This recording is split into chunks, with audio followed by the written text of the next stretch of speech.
Queridos maristas de Champañá, este año 2016 celebramos la fiesta de San Marcelino Champañá en el contexto del año Fourvière y del Jubileo de la Misericordia. Creo que es una muy feliz coincidencia, puesto que Champañá y sus jóvenes amigos sacerdotes soñaban con una iglesia de rostro mariano, es decir, con entrañas de misericordia. Soñaban con una comunidad cristiana que tuviera la misericordia como base de su vida y misión. El próximo mes de julio celebraremos que hace 200 años esos jóvenes se comprometieron a hacer realidad su sueño, al que dieron el nombre de Sociedad de María. Hacer memoria de ese acontecimiento nos compromete también a nosotros a ser misericordiosos como el Padre y a ser como María, reflejo de la ternura de Dios. Existe pues un vínculo evidente entre este año Fourvière y el Jubileo de la Misericordia. ¿No es el proyecto que nació en Fourvière un proyecto de misericordia? El Papa Francisco, al convocar este año jubilar, nos invitaba a todos a contemplar y a vivir el misterio de la misericordia.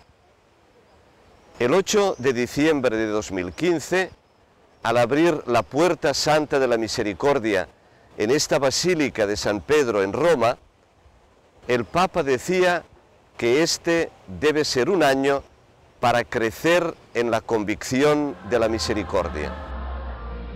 Una convicción que se puso de manifiesto ya antes, hacia finales de noviembre de ese mismo año, cuando el Papa abrió otra Puerta Santa en la Catedral de Bangui, capital de la República Centroafricana, en un gesto altamente simbólico al tratarse de un país que sufre las consecuencias de la violencia y la inestabilidad política y social desde hace más de 10 años.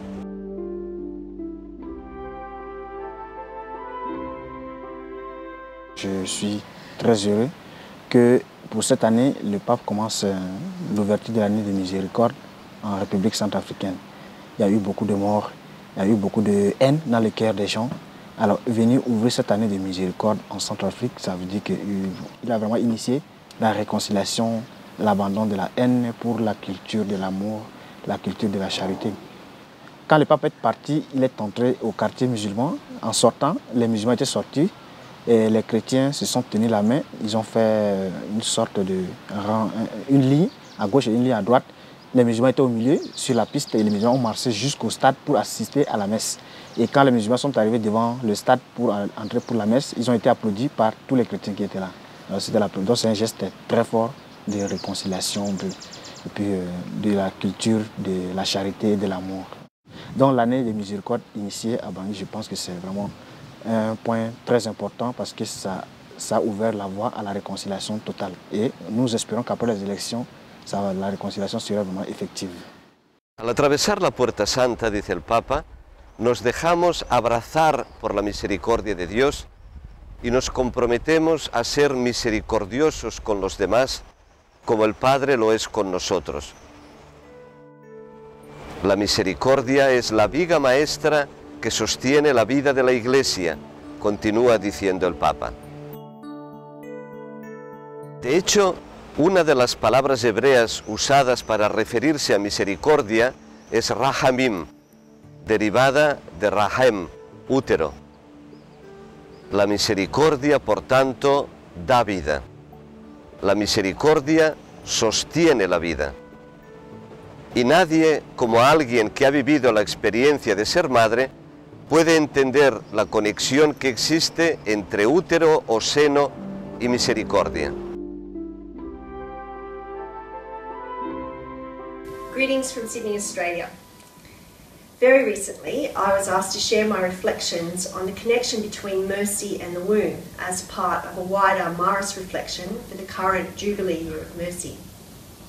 A rather surprising request.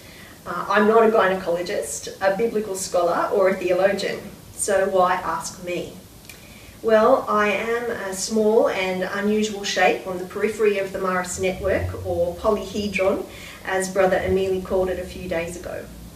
I'm a mother and a granny, so I've had some very personal experience with wombs and mercy.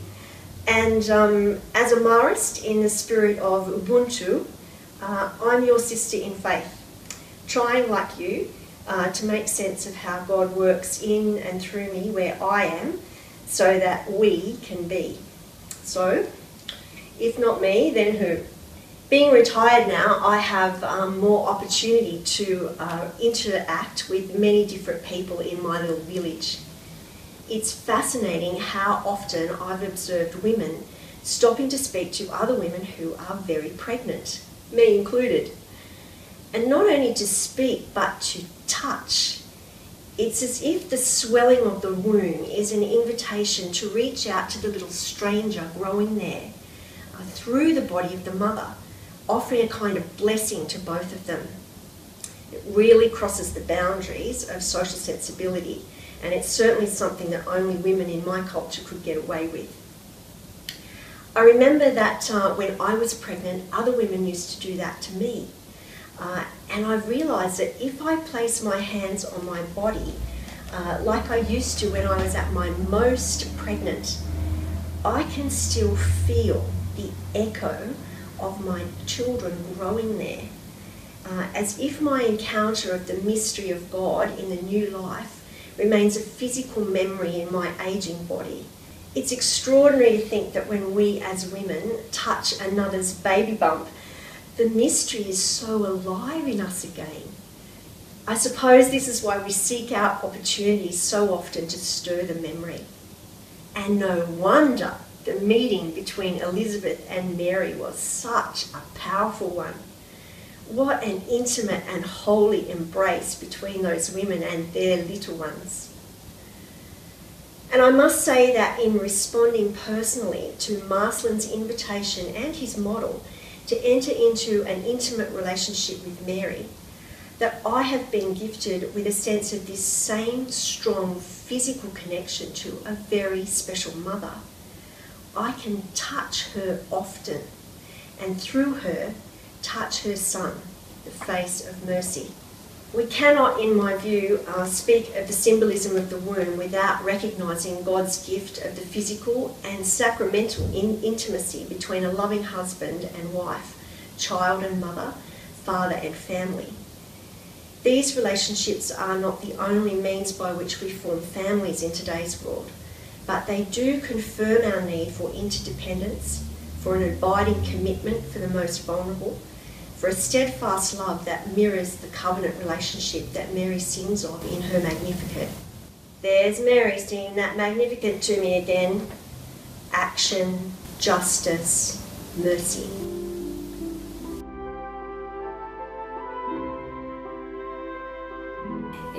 Dall'esperienza di donna e di madre dico che accogliere la vita è un'esperienza che amplifica la donna stessa. Accogliere significa fare spazio all'altro fondamentalmente, e questo avviene anche nel concepire un figlio. È un corpo che si prepara ad accogliere ed è un corpo che fa spazio, ed è un'esperienza che trasforma, e non solo fisicamente ma anche mentalmente, interiormente, e trasforma la parte più profonda di se stessi. E io dico che dall'esperienza della maternità si ritorna alla donna una sensibilità rinnovata, una sensibilità che amplifica fondamentalmente, e far nascere un figlio, avere un figlio cambia la prospettiva con cui si guarda la vita, la prospettiva, il modo di guardare, di sentire, di gustare percepire la vita stessa ed è il legame che si sviluppa dal concepire alla fine, un legame si dice viscerale tra madre e figlio. Questo non solo perché un figlio lo si porta in grembo, ma perché lo si ama in modo viscerale e le emozioni viaggiano su una frequenza d'onda diversa. Fin dai primi mesi di vita si sente il figlio muovere nel proprio corpo, si percepisce, e questo modo di percepire così affinato, io dico che un po' resta, come un figlio lascia una traccia, no? Nell'esperienza di madre, e alla donna ritorna questo avere affinato. Dice Isaia: si dimentica forse una madre del suo bambino, così da non commuoversi per il figlio delle sue viscere? E ancora dice: anche se costoro si dimenticassero, io non ti dimenticherò. E l'immagine di un Dio che è madre, è un Dio che allo stesso modo di una madre genera, accoglie prima di tutto e genera, dona vita, e ama con viscere materne, quindi ama con un amore viscerale, che è un amore coinvolgente, un amore che parte dalla sede più profonda di se stessi. E amare in questo modo è amare con un'intensità che coinvolge le emozioni più sensibili, che fa soffrire con l'altro e fa gioire con l'altro. E quando penso alla mia esperienza di madre, e quando penso a questo verso, dico: un Dio che è capace di amare come ama una madre, e essendo Dio come ama di più, in un modo totalizzante, e allo stesso tempo un amore che è un amore di misericordia, no? di tenerezza, di compassione. Tutto ciò che si muove nel cuore di una madre si muove nel cuore di Dio, e tutto ciò che avverte una madre verso un figlio è ciò che Dio avverte verso di noi, e lo rende un Dio umano, un Dio che è madre prima di tutto e poi padre. El salmista se pregunta: ¿acaso una madre olvida o deja de amar a su propio hijo? Eso es imposible, nos dicen Carol y Giusy, pues la madre queda transformada por esa profunda experiencia que es más que física. Y hablan de un misterioso vínculo que permanece más allá del momento de dar a luz, algo así como una memoria física de esa inquebrantable conexión con quien estuvo en el seno de la madre. Así es el amor misericordioso de Dios, un Dios que ama visceralmente, con entrañas de madre. El año jubilar nos invita a ser misericordiosos como el Padre, o mejor, a ser misericordiosos como el Dios que es Padre, Madre, a abrir pues nuestros corazones a las dimensiones del mundo y a amar concretamente a todas las personas, dejándonos conmover por sus necesidades. Como dice el Papa, en este año santo podremos realizar la experiencia de abrir el corazón a cuantos viven en las más contradictorias periferias existenciales, que con frecuencia el mundo moderno dramáticamente crea. ¿Cuántas situaciones de precariedad y sufrimiento existen en el mundo de hoy? ¿Cuántas heridas sellan la carne de muchos que no tienen voz porque su grito se ha debilitado y silenciado a causa de la indiferencia de los pueblos ricos? En este jubileo, la Iglesia será llamada a curar aún más estas heridas, a aliviarlas con el óleo de la consolación, a vendarlas con la misericordia y a curarlas con la solidaridad y la debida atención. Gracias a Dios, muchos maristas están ya desde hace tiempo acompañando a personas que se encuentran viviendo en periferias geográficas y existenciales, ofreciéndoles acogida y amor.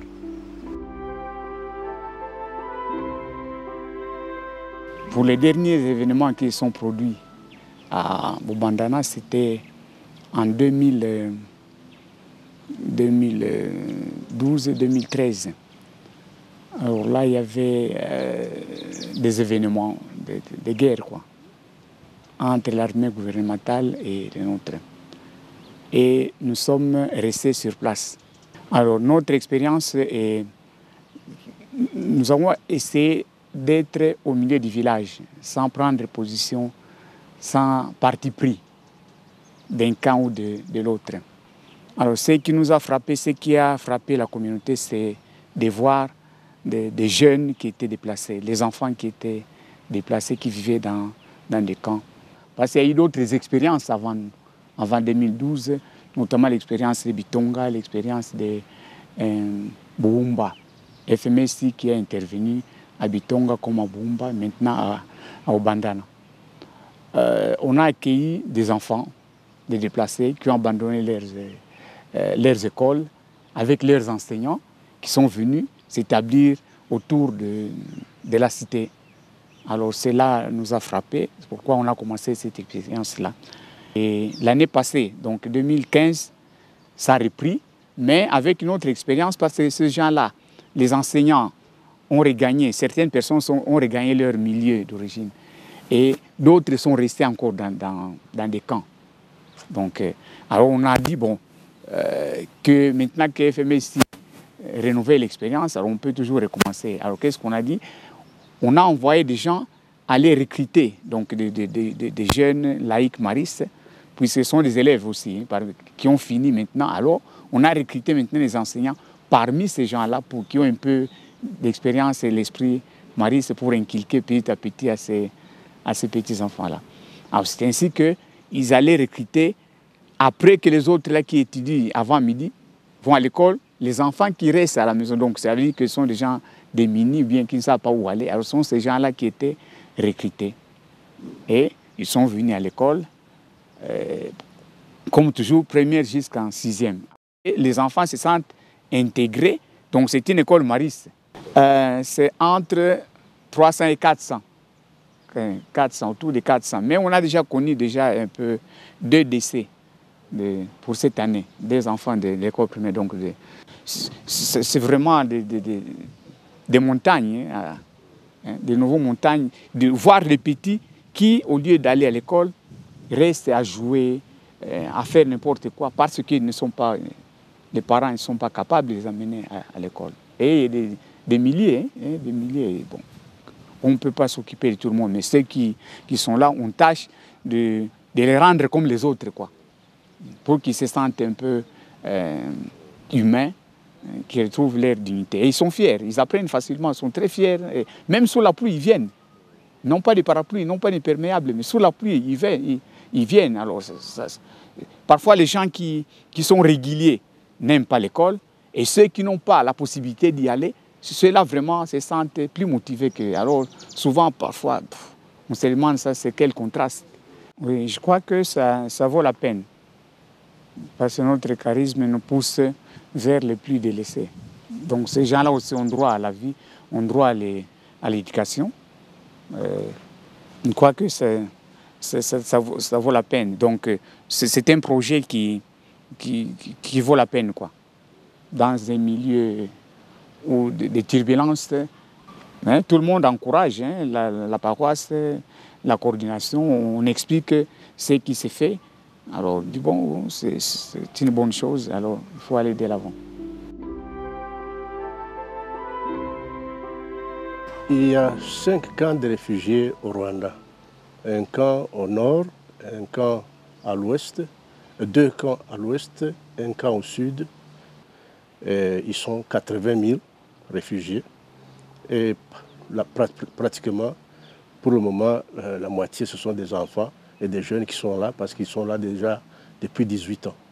Mon impression, c'était une impression plutôt de tristesse parce que c'était une situation que je n'avais pas connue. Je n'avais jamais visité un camp. Et lorsque je suis allé voir ce camp-là, je leur ai demandé de m'introduire d'abord chez les enfants. Et ils étaient en classe. Le Haut Commissariat aux réfugiés a construit des classes pour les jeunes, pour les enfants de 6 à 12 ans. Quand je suis arrivé, il pleuvait très fort et le toit en plastique était troué et nous marchions dans la boue en pleine classe. Et ils étaient vraiment misérables, pratiquement pas de souliers. Il y en avait qui avaient un uniforme très usé et ils avaient un cahier par élève dans lequel ils écrivaient toutes les matières qu'on enseignait et souvent ils devaient se passer le stylo de l'un à l'autre pour pouvoir prendre des notes. Et le professeur avait un petit morceau de tableau noir sur lequel il écrivait, mais c'était dans l'obscurité. Les enfants avaient difficile à voir. Mais ceux avec qui j'ai parlé le plus longtemps, c'était ceux qui avaient terminé les 9 ans et qui n'avaient pas pu continuer l'école secondaire parce qu'eux, ils étaient plus désespérés que tous les autres. Et ils disaient qu'ils ne voyaient pas l'avenir et personne ne s'occupait d'eux, ni le Haut Commissariat aux réfugiés, ni le pays qui les avait accueillis, ni les ONG, personne ne s'occupait d'eux. J'ai même trouvé quelques-uns qui avaient pu faire l'école secondaire en dehors du camp, mais qui, en dehors du camp, en revenant avec un diplôme ou un certificat, ne pouvaient pas avoir du travail parce qu'ils n'avaient pas la nationalité et ils ne pouvaient pas avoir accès à l'université parce qu'ils n'avaient pas de bourse d'études. Et ils étaient encore beaucoup plus désespérés que le premier, le tout jeune qui était en classe. Et c'est avec cela que nous avons décidé de travailler pour voir ce que nous pouvions faire pour eux.